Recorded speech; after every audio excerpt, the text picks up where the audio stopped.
Greetings all. I am Bafael, and I've just been assigned creative control of Shoryuken.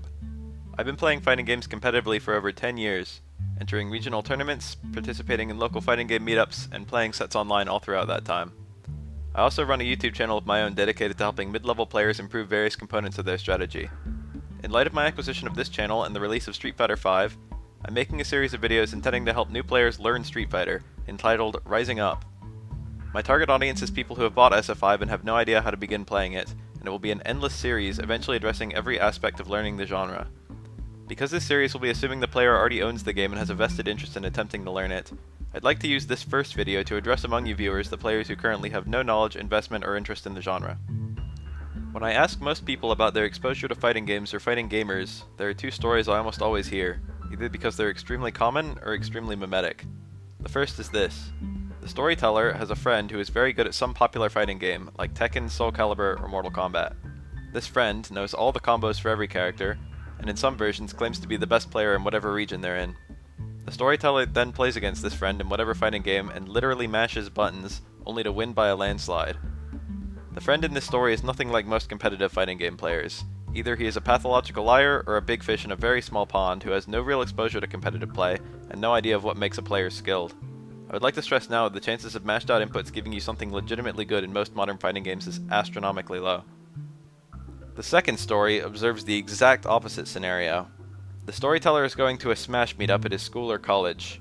Everyone's having fun picking various characters, then some semi-pro Smash player shows up and absolutely destroys everyone without losing a stock, using some strategy that's traditionally regarded as cheap, such as chain grabbing, edge hogging, spiking, or picking top tier characters. The storyteller complains that the guy was so good that no one else could enjoy themselves. This is a much more complicated situation, and in truth I'm not sure I'd place any blame on either the pro or the storyteller, and rather just blame differences in the gaming cultures they're probably used to. The pro is used to fighting pros and other upcoming players, and those players want him to work as hard as he can to win regardless of whether he's better or worse than they are. The argument is often centrally based around the pro making the game too much about winning, and not enough about having fun. But for almost all the competitive gaming scene, playing well and improving is synonymous with having fun. I know many people don't really take video games that seriously, and if I was the pro in question, I think I'd prefer to just watch rather than play, and withhold revealing my skill level. Of course, you only hear about the people who don't withhold. In my observation, most people who don't play fighting games generally have neither positive nor negative opinions of the genre beyond these stories. However, there are a few general misconceptions of fighting games I almost always hear that some of you may hold, namely these. Fighting games are hard, fighting games are about who knows better combos, or that combos take a long time to learn, someone can be too bad at fighting games to play them, you need super fast reflexes, and you need the right controller to be good. I will explain at the end of the video why I consider these statements to be misconceptions, but first I would like to explain what I think fighting games are. One thing I don't think is readily apparent about fighting games is that they are fundamentally strategic in nature. Many players like to say fighters are just chess at 60 FPS. I think that's really pretentious, especially since video games come and go so quickly, but it does successfully capture that fighting games are about decision making at the highest level and have more in common with strategy games than anything else. There's another metaphor I like much more. Learning a fighting game is like learning a musical instrument. There's almost nothing to do with them before you know how to play, and they're incredibly fun once you learn.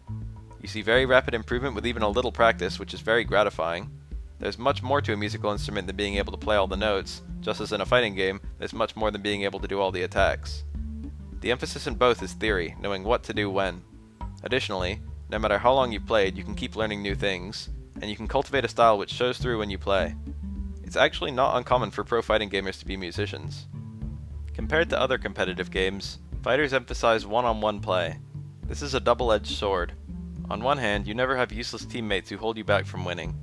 On the other, you have no safety net to fall back on. There's no one to carry you. If you lose, you're entirely to blame. This is very intimidating for a lot of people.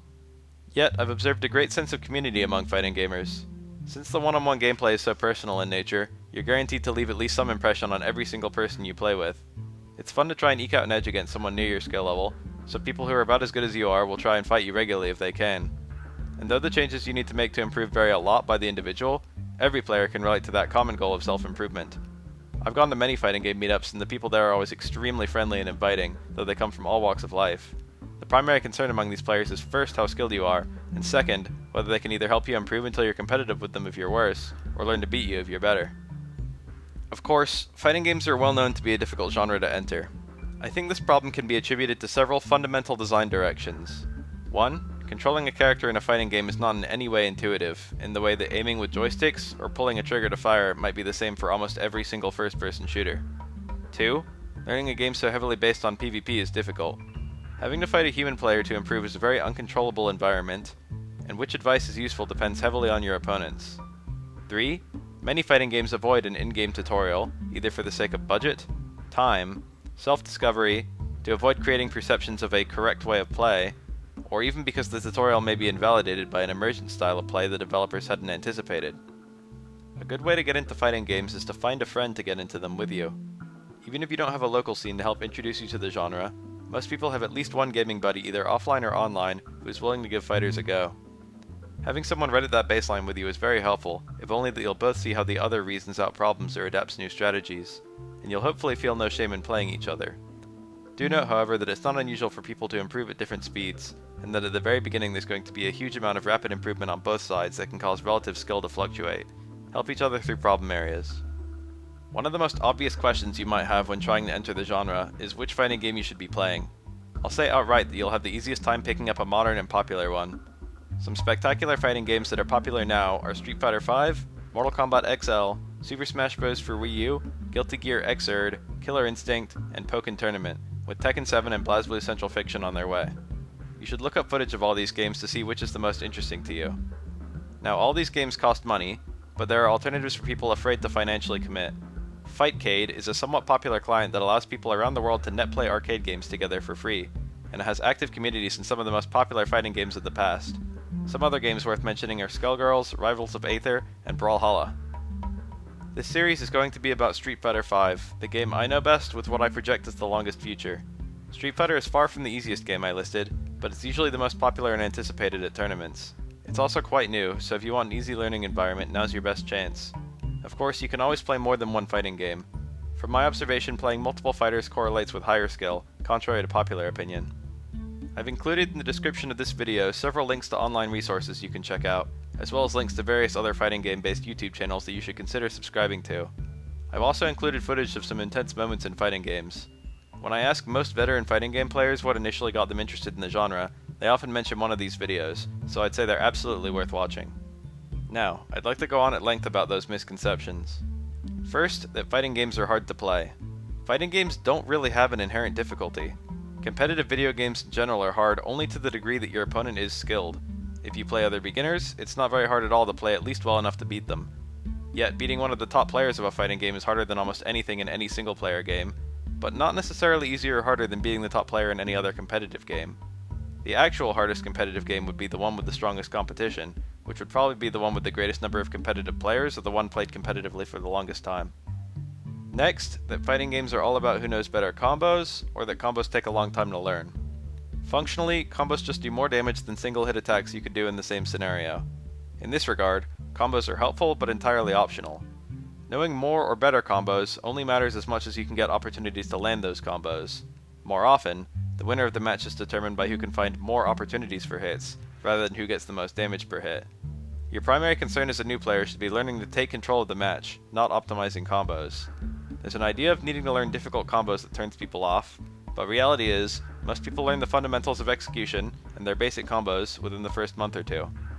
The process of learning a combo varies heavily based on how long you've been playing fighting games and the difficulty of the combo in question. I personally learned to do this combo 100% consistently in 5 minutes.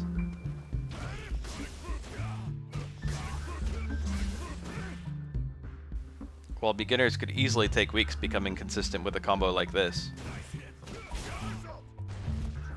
Consistency is just a matter of muscle memory, which in turn is just a matter of experience. That doesn't mean you need to spend hours in training mode though. Just a few minutes a day will make for rapid improvement. Personally, I've spent about 99% of my time playing fighting games fighting a human opponent. In fact, when I made the Street Fighter V bread and butter combo videos, I only spent about 30 minutes to an hour in training mode per character, with virtually zero resources beyond my own observations. The next misconception is that you have to be good right away.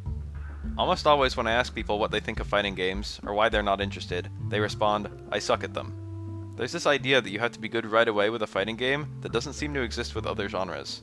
Every single dedicated player was really bad when they started, and only got where they are by playing in spite of this. The feeling of improving can be very rewarding in itself, and you improve very rapidly, especially at the beginning. Next, that you need really fast reflexes. It's true that you need to react quickly to certain things in fighting games, such as an opponent's jump. However, most of these things give you more than enough time to react if you're prepared for them. Having a reaction prepared dramatically cuts down the time it takes to react, since you don't need to think about what to do. Raw reaction time is inherent, but reacting to different scenarios with different responses is a skill that can easily be trained. Finally, that you need an expensive arcade stick to be good.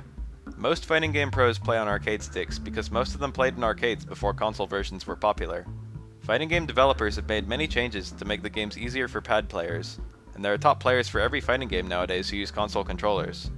What controller you use is mostly a question of comfort rather than precision for modern fighting games. That being said, as of this video, you can get a Mad Catz DE stick or a Hori Real Arcade Pro for under $150, a Quamba Q1 for below $70, or a Hori Fight Stick Mini for as little as $40. Not to mention these companies frequently sponsor fighting game streams, and feature discount codes to reduce the price. Most sticks are built like tanks and high-end models can have easily swappable parts, so don't worry too much about buying used. At the end of all videos in this series, I'm going to ask a question to gauge viewer opinions to keep it relevant to the problems players are facing. For the first video I'd like to ask, fighting game players, what initially did you struggle with when trying to get into the genre? How did you move past it? That's all I've got for now. Remember to subscribe for more.